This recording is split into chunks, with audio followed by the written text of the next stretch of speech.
Alam niyo isang toxic na pag-uugali ng mga babae, nagagawin niya na hindi niya namamalayan pag masyado siyang na-inlove sa tao.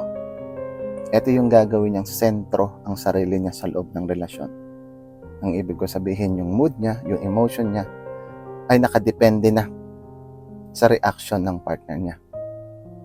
Halimbawa, nakita niya yung partner niya malungkot, nagdinilay-nilay, nakatingin sa langit.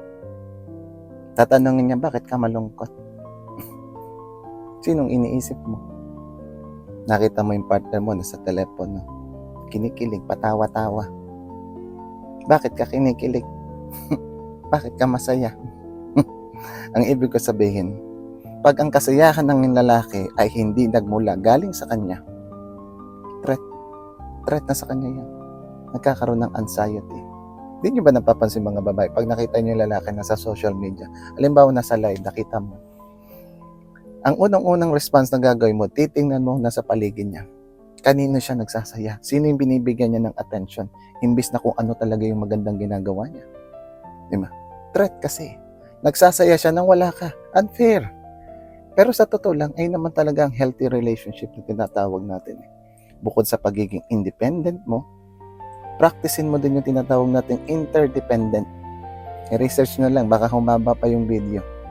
Pero ayan, yung sa simpleng explanation dyan, pareho kayong independent, pero committed kayo at meron kayong goal as one. Pero nagagawa niyo pa rin yung mga gusto niyo. Ang mahirap dito, yung lalaki gumaya sa'yo. Naging clingy din. Ngayon masisira ng dynamics. Maganda pakinggan, maganda tignan pag babae ang gumawa, pero pag ang lalaking gumawa, ang sagwa. Isipin mo yung lalaki panay ang tawag sa'yo. Pag tumawag siya, hindi mo nasagot. Magtatampo siya, maiinis ka. Nakita ka niya nagsasaya sa labas na hindi siya kasama, magtatampo siya. Diba?